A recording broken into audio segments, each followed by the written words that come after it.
Hey. Hey. Hey, friend. Hey. I was like, we're actually recording. We're recording. We're finally here. I know. Feels like forever. And guess what? I'm like a whole year older now. Happy birthday. Can't talk about I'm nearly there, I'm there. Happy birthday, friend. Thanks. We did. We had your 50th birthday a few weeks back. Yeah. Got long hair. Yeah. I got straight hair. I feel like I've got extra grey, but that's fine. It's just a number. Placebo effect. Yeah, but now I'm smarter. New You feel decade. it? New decade. Yeah. Second half. New level, new devil. New level, new devil. It Here we sure go. is. In so many ways. Shit gets real, doesn't it? It really does. It really does. Should we speak about what our topic Talking is? about shit getting real. Let's get real. Let's speak. So I'm going to read something to you. We've dedicated this podcast to someone that's written in asking us to talk about, and I'm going to read this straight from her message, was how to deal with others in the industry, point blank copywriting content and not attributing the content to the original creator.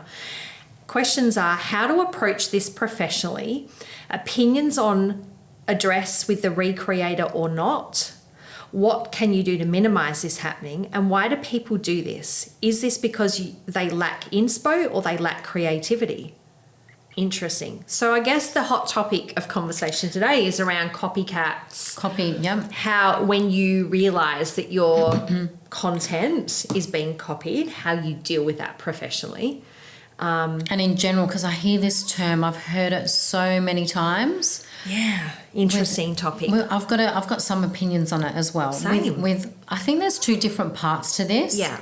So, obviously if someone's point blank copying your website. I know this particular person that wrote in, and I know her personally, and I know her story. So I think what she's also talking about is someone, word for word, verbatim copying her website. So that's happened. But also I have heard in the industry people copying, also people's content on, and you hear the term. You've heard people say it as well. Well, how do you feel about it? I guess my view is let's go website aside, because when I hear people are copying websites, is it the content or is it the actual look and feel of a website? Because that's actually quite difficult to do unless we're all using a template, let's say out of Wix, which are there for the public domain to use, and then you kind of like you may have just happened to choose the same template. It's the same as stock photos, right? People in the hair industry use the same stock photos, stock photos, when they don't have their own content. Is that copying? Anyway, I mean, they're there for that purpose. My view around copying is this. Ideas, there's very few innovators in the world. Like when we get down to it, who's copying who? Just because I've done it first and then you've copied me, are you copying me? My ideas come from somewhere, another source of inspiration. So that's why I say there's very few innovators out there. Normally our inspo does get drawn from someone else. And even coming from like everything that we've ever done creatively, ever since I was young in the industry, on photo shoots, there was always mood boards that you're drawing in inspiration from somebody else's work. Yeah. But if they are point blank copying you and you are directly in the same industry, for example, I'll use education, or I don't know, I'll use my business as an example, marketing to the same industry, the hair and beauty industry. And if I could see that there was someone in the same field that they're copying our copywriting, they're copying our text, they're copying our website, then I might have cause to go, hey, thank you, but you probably need to change your direction so we look different. But if it's copying for the sake of just because they lack creativity and, need inspiration, I don't really have an issue with it as long as it doesn't affect my business. When it starts to affect your business, then maybe it's... How do you know it's even affecting your business? Thank you, because that was going to be my next question. How do you know? How do you know if it's affecting you? Because here's my take on it. I always say art is borrowed. Art is borrowed. I love that. Art is really borrowed. And this is just coming from someone like me, 8-9 years ago when I didn't even know what a hashtag was. And people were showing me, for example, Natalie Ann's photos, as an inspiration photo because I loved styling. That's how I first started jumping onto social media through styling. Just until I found my niche.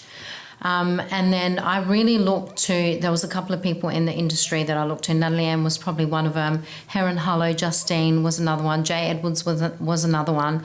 So I really looked towards them for inspiration. And then you end up, like I ended up gravitating to Natalie Ann's work because I feel like I connected with her, as in her style, her look, everything was so similar that I loved that she did. And even when I went to go do training with her, I ended up emulating her a lot. And, we ended up being social media friends, and never once did she ever give me the impression that she felt like she was being copied. She was always very gracious, always very, encourageable for you to, there was a look that she was promoting. Now, I've worked with some other people in the industry that I was actually shocked once I got to know them a little bit better behind closed doors. When we got to speaking about other people in the industry, they would turn around and say, oh, yeah, she's absolutely copying me, copying everything that I'm doing. And I just got really taken aback. When your stomach turns? And I'm like, and I actually even said to her, oh, maybe you actually inspire them. Do you know what I mean? Because to me, if you're an educator as well and you're putting yourself out there to teach other people, like you would just never expect to be. And obviously Natalie Ann found it flattering. Of course. Whereas people have asked me as well, and I got told a long, long time ago, be careful when you do this because there's going to be people that are going to copy you. Yes. But I'm so laser focused on what I'm doing that even if I saw someone, I've never actually looked at someone and said they're copying me. Yeah. I don't know. There's such a fine line with it. And even with me, I have to be really careful. That's why when, now that I'm in, my flow of things, I have to be very careful of what I'm exposed to because I've got almost photographic memory that if I, am looking for a source of information, and because I'm really good with words and writing, not good at spelling, but I'm really good with writing, I can draw inspiration. And when I remember something, I've got inspiration from social media captions, but always added my own flavour to it. Yeah. Never sat there and fully copied something, but I definitely absolutely have, because sometimes you lack a little bit of motivation, little inspiration. But that's what it's there for. It's in the public domain. As long as it's not directly impacting your business, as you say, art is borrowed, put your own flavour to it. I think it's flattering. I wonder if, because in the comments she was talking about content, like do you give credit to the original creator? 100%. If you're going to use someone's photo, like let's use Natalie Ann, if you're going to use Natalie Ann's photo and repurpose it on your socials, yes. I mean, remember that was how we used to activate Instagram accounts back when they first started. There was a lot of repurposing other people's content because most of us couldn't figure out how to do it. It's a long time. Like I'm talking 8 years ago. Remember that? Where you would just like repurpose. That was the premise of Instagram back then. So we were trained to credit. But I think we've become very clever at creating our own content based on inspiration of what we're seeing. I don't know. I don't have an issue with that. Look, I work in a space where I could be dealing with 10 different hair salons at the same time that run promotions that could, let's say, have hair extensions or whatever. I would be exhausted if I had to come up with original ideas every day for every single brand that we work with. So, of course, we might modify things and we definitely do a bespoke service, but they come from somewhere. It's recycled. Yeah.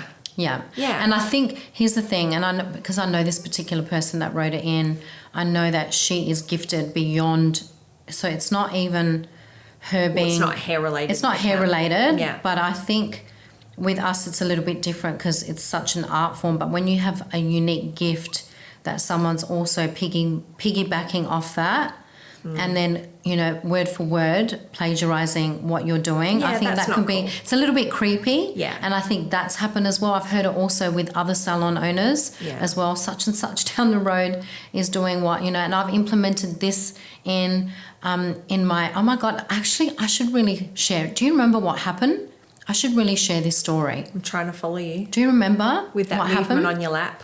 With Maxie's on my lap and he's like blending in with my jacket. Probably looks like there's an extra arm coming out of me. Do you remember what happened? So there was a girl that I used to work with back in the day, probably about 8 years ago, and we had a little bit of a falling out. She was a little bit crazy in the end. We caught her out lying, confronted her. I had a family friend working at the salon. She ended up telling me what she was saying, behind my back. I was supposed to do her hair for a wedding. Shit just went sideways. I confronted her. She ended up blocking me. And it's funny because one of my stalkers is also related to her. So even my stalkers was like, her family doesn't speak to her. She's a little bit crazy. So what had happened, I had a couple of my girls bought me her Instagram one day and was like, oh, yo, have you seen this girl? She's doing such and such. She's doing, because how I've always spoken about, doing holistic. Right. I know implementing like wellness and yes. holistic. It wasn't just like hair. Yeah. Like one day I wanted to, I've spoken about multiple times having a wellness hub, like a YL. Well, we've had numerous conversations. So many about conversations. Apparently we're doing it one day. Yeah, absolutely. Whatever we say, we make it happen. It might just take a little bit longer. And they were like, oh, have you seen this girl? Look at what she's doing. Now, I knew that I had a falling out with this girl, but I'm the type of person that, especially because I've got a younger team, I'm not one to be like, oh, I don't speak to that girl. I blocked her. So I just kept it to myself. And I actually remember looking at her page going, oh, wow, like she's actually done amazing and such a beautiful job. But I kind of left it at that and just always remembered she had this beautiful aesthetic, beautiful name to her, and never mentioned her. I think I told must have told Ash, because I always, Ash has been around me long enough that I could say those things too, but I don't do it as a broadcast, anything like that with the younger girls. Left it at that. And then I think a year later is when Olivia came to work for me, another family member. She was working at Melbourne at a salon called Oscar. Is it Oscar? Oscar. Mm-hmm. And when I was younger, back in the day, I used to work in Melbourne at an Aveda concept salon in New York. I worked in an Aveda concept salon. Mm-hmm. And I remember we used to do these amazing massages and incorporate it. And then I saw that somewhere. That is their tradition. That is their tradition. With their beautiful tea that I used to buy all the time. It was such a beautiful touch. So they would do a 5-minute massage before they started doing on a client. And it was funny because Liv came back from Melbourne and they were doing it at Oscar. Mm-hmm. And she said, oh, we should really introduce that one day. And I said, oh my God, that's something that I've always wanted to do. Mm. And then I remember being again on Instagram and seeing a salon in the States that had these beautiful affirmation cards. And what they would do, they would draw it out to a client after a massage and get the client to pick an affirmation card out. Mm-hmm. And they would sit on a little nice board while they're getting their hair done to help them connect with a message for them for that day.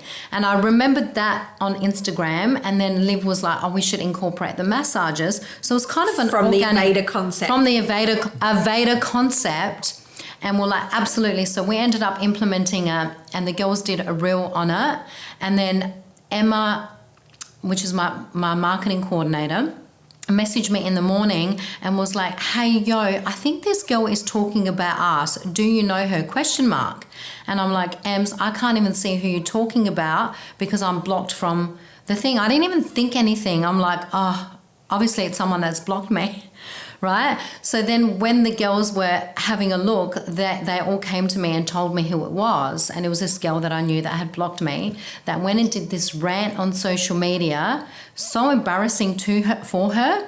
But she went and did a post about how's this salon in Adelaide that's gone and copied her. Do you remember? Mm-hmm. I do. Gone and copied her and stolen her idea, and she just went on this tangent. Because she does oil and a massage and affirmation card. An affirmation card. Right. Which I hadn't even seen it on her page. Well, you couldn't because you were blocked from it, weren't you? Well, the girl, when they showed me the first time, I looked at this girl, it was just more about holistic. She was doing massage in general. Yeah, right. She was doing, I remember it was massage at the basin from memory. Right. But I didn't connect the massage in the chair. Do you know what I mean? It wasn't that what I saw. Had no idea. And the girls were like, oh my God, can you believe she's gone and... She spiraled. And it was funny, and everyone was like, are you going to respond? She accused you of copying her accused me of copying. It was someone that she used to work with, someone that she knows that knew personally. That's why it's upsetting her. And oh my God, she just went on this tangent. And I just had to laugh, and I just had to really feel embarrassed for her. Because it wasn't that her account wasn't important enough for you to go, oh my God, I love that and I'm going to copy you. But this had nothing to do with it. Bingo, exactly what you said. Yeah. What did you just say? That it wasn't important enough for you. But this is... Like it wasn't in your realm. But this is where it comes down to. I feel like everyone that I've heard, apart from this person that message, I don't feel like that with that person. But I feel like when people come from that, how important do you actually think you are to be the creator of something in this day and age that people aren't going to find their own twist on it? Absolutely. And she must have taken this down after anyway, because apparently she spiraled. I think if it was you that was telling me, like, she kept people like, get the popcorn out. Well, I mean, that just gave, when you highlighted to me, I'd never heard of this salon before. So I got on and had a look, and it just continued on, and I thought, wow, I would be totally shutting that down. Like, you're creating attention for all the wrong reasons. 100%. And, you know, if she really thought that it was about copying, she should have just messaged you directly instead of like going on this public rant and embarrassing herself. But even if she had messaged me, like, it's even more embarrassing, which is fine. You can message, but I would have clearly said. But back to like the email that we got in about the whole purpose of this conversation today, that industry that person works in, it's a little bit different. They have a bigger issue, and it happens, like stolen identities and people pretending because they, payment links and that kind of thing, they pretend that they're someone else. And I don't think that's what this was about though. But if it was blank copy writing text and a competitor, and you could prove that it is that, and you could prove, because it's obviously this person's original content that's going on their website. Yeah, and what if you can prove it? What happens there? Well, is there a legal standpoint? If it impacts your business, yeah, there is. But copywriting, like stealing identity is different. Stealing IP and proving it is very difficult. And you then have to say, what's the impact? What's the financial impact on a business? So, and then, I know this particular person is really successful in what she does. So it's also, like you said, if it's impacting your business. If I were in her position, I would confront it. If I had enough evidence to go, you know what? I personally wrote that. It's from my creative spirit. I would absolutely address it front on with that person. Send them a nice email saying, look, I'm flattered that you're copying my work, but to keep things different, you need to have your own identity. Now that I think about something, do you want to maybe share the story of when you were working with someone? We won't mention names. Where's she going with this? But remember your response. It was gold. If you want to share, remember, it was down at, I'm not even going to say where it was, but someone accused you guys. Remember, they got caught taking photos in the windows, accusing you guys of going on there. Do you want to maybe Shop Fit. Oh yeah, that's right. Gosh, I even forgot about that. Okay, so that was when we had our salons, blow dry bar salons, and we were opening up in a well-known location in Adelaide, and we had taken over from another salon operator. So there was an existing fit out, and the franchisee had a limited budget. So we were just making some modifications, and what was important to the outgoing salon owner is that we obviously didn't use her fit out. Like, she had a very distinctive painted wall, and it wasn't on brand with what we had to offer. So, over a period of a few days, the contractors were coming in and out, the young guys coming in and out and pulling the shop fit out and painting it. And of course, back then, which is still the case, what's the most common colour that salons are putting into their... Beige. Beige, right? It's not that OG, beige. And back then, there was the florals and the fake flowers and all that. So it was beige. And of course, this is a seaside location in Adelaide. God, I'm giving it away now. Anyway, and what had happened, the space, obviously having blow dry bar, we're in that space where it's a very common phrase. I own the IP on that name, like I own the words. And so it's very, we get organic reach because of those words, blow dry bar. So of course, whenever there's a blow dry bar open in a particular location, and commonly women will Google for blow dries, we'll come up. We're not paying for that space. It just happens because that just happens to be the name. Anyway, I think that I know that this person that owned a salon in the same area, which that had was a getting beautiful fit out, getting that traffic. She was getting that traffic. She took offence to the fact, probably because we were opening in the area and it was seemingly a threat to her. And two, there was she had concern about us copying a fit out. There was no way that our franchisee had the budget to even remotely get close to that person's fit out. But what made it more embarrassing for her was she stood there at the shop front door taking photos. And then I tried to have a conversation with her and she blocked me. I'm like, oh my God. It was crazy. So this person just spiraled. And, Adelaide being a small place, like a different point in time, as a consumer, I had a very bad experience with that particular salon. Never prior to this. That's like right. It's just coincidental. And when I had that bad experience at that point, hand on my heart, we would never have known that we were opening in that location. That's right. Didn't even know that opportunity was going to present itself, because that was like December and this was February, end of February or early March. And so I kind of had that in the back of my head going, you're an idiot. Like, really. I mean, I wish our franchisee had a bigger budget, because her shop fit was beautiful. She could never have afforded that. So, but it was beige. I don't know. And remember, I was a missing link to, because I know this person. How many shades of beige? How many shades of beige? That's true. Speaking and about I know this person, and I ended up having a conversation with her going, whatever you think is happening is actually not happening. Remember, I had to talk her off a ledge as well and be like, babe, stop worrying about who's copying. Stop worrying. No one's copying anyone. No one's copying. They're their own thing. So I think people just get, and I get it. So but I don't understand it. And it also comes to me, like, for example, if I can just take it back to what I was doing when I introduced, hand-tied hair to the market, there was no one doing it at that time. And I could have very easily been like, I'm going to keep this to myself. Yeah. Whereas my first thought, I remember my first thought, those first few makeovers that I did, those first few teas that I got from clients, those first few messages that I got, how much it changed their life, the first thing was, oh my God, I cannot wait to share this with other people. Yeah. So, like, I just think, business concepts, copy. I mean, same as Blow Dry Bar. Blow Dry Bar, our concept was the very first in Australia. No one else was doing it. How easy is it to copy a blow dry bar? Like, it's not original. And I know that we've kind of gone down a different pathway. So there's varying degrees of copy, isn't there? Like, that was a business concept that's very easily. And if anyone came to me now and said I'd like advice on opening a blow dry bar, I would talk them off the ledge.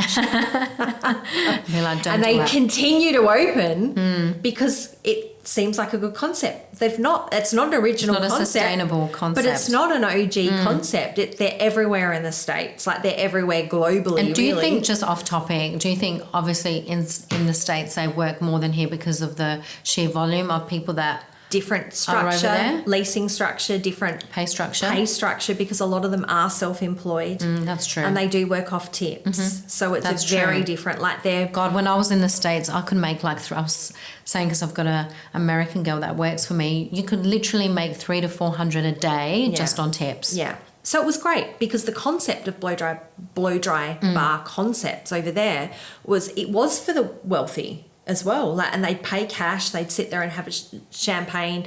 Those salons were set up that their workstations as well, and you could do all of that. Like, so that was a borrowed idea. That wasn't even the original creative blow dry bar here in Australia. The business that I bought, it wasn't his original concept. He never said it was, but it was absolutely the first in Australia. For sure. So that's like, it happens everywhere. But back to like the issue of, the person that emailed in, I would definitely, hopefully we're answering this I would definitely address it in a really nice way and go, thank you, but like, if this is impacting your business, you absolutely... Just get your take. And here's another take. So I'm not going to, again, mention names, but it was another stockist of mine who had called me and was like, hey, do you know this salon is opening up across the road from me, and they're doing extensions. I hope it's not your extensions. And I said, no way, babe. Like, I would never have, approved someone to be in such a conflicting space right across the road from each other.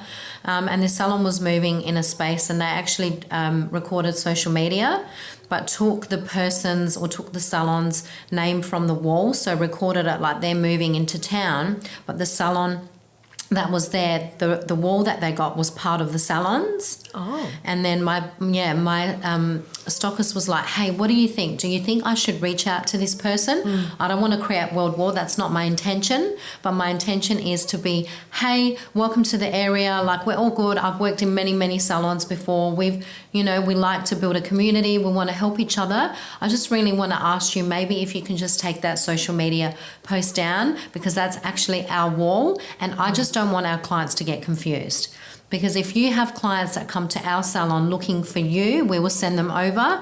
And I would hope that you would do the same too, and that we can still move along and help each other. And then the person that responded was like, hey, thank you so much for your message. I totally understand where you're coming from. I'm so sorry. I didn't realise. I will absolutely remove it and take it down. There you go. So there you go. So I think it's also, and I think it really shows a person's true character, that if someone's reaching out to you and you're very defensive about it and you don't want to make it, you've clearly got an agenda. That's it. Right? Boom. You've got an agenda, and there's something that wasn't a good intention to begin with. So I think if it's honestly a mistake, or someone didn't do it or didn't share a post, I've heard stylists reach out to people and be like, hey, can you tag me?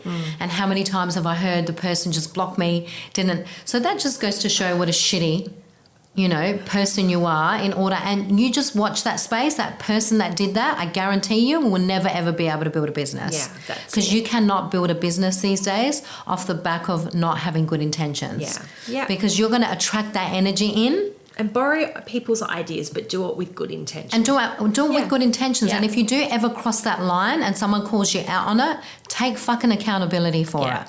Do have some balls and be like, I'm so sorry. I took it too far. I didn't realise, or whatever it is, and just make it right. Don't you agree? Yep, I agree. All right. Well, Wow. hopefully We that was a little bit spicy. We started with a one-liner. Wait, let me pulled just the make rabbits sure, out the hat. Make sure we've covered Answered. what You can't do you see. do. Okay. Do we answer all the questions? What can you do to minimise this happening? Well, Speaking. you can't really do anything to minimise. No, I mean, the only way you can is stop being in the public domain, which that's not a good idea. It's going to happen. It's going to happen. You've got a website, you've got social media, And here's a good little take as well. Bless and release. Bless and release. We've got to get those T-shirts made. I will just say one more thing. I think also when you are a true innovator, or you do have something unique to offer, you don't ever, ever, ever have to worry, because guess what? You're already 5 steps up on the game. Because another idea will come.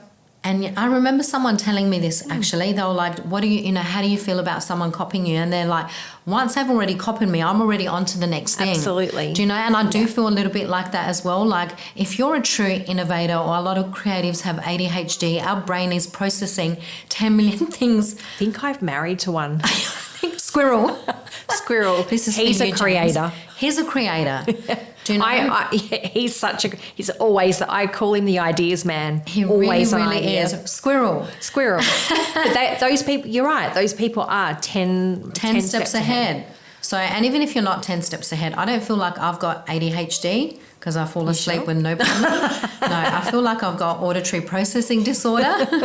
Give me too much on my plate and I'm like, But I always do think, even if you aren't, even if you don't function as ADHD, feed your brain, constantly be feeding your brain. With always inspiration. With inspiration. Which comes from And it's going to come in ideas. different borrowed ideas. It's going to... Okay. She was on a roll then. I know. I feel like I already had some champagne. Has she? I like how you... What did you say? I don't know. I can't replicate What I said. What was I up to? Lost my flow. She's really going to use these for a take I'll 2. say, she's like, I wasn't listening. All right, we'll start again. We're going to wrap it up anyway. We're going to wrap it like as in... Yeah. And even if you... Oh my God. This is going to be a bloopers episode. This is going to be bloopers. I fucking lost it. I don't know. You run with that. Oh, did you see what she did You there? run with that. Okay, you want me to wrap it up? Wrap it up. All right, have we answered all the questions? I hope we've I think answered. we have. I think we have. Yeah, bless and release where She's like, Maxie, help! We're stuck. No, just keep doing you. I think keep doing you, keep evolving, keep growing, and you never ever have to worry about someone copying you. Because there's never two of you. There's never two of you. There's never two There of could be you. though. How, Oh if my you're a God. twin? Then I'm going to spiral. I'm just getting used to AI. Hang on. You're gonna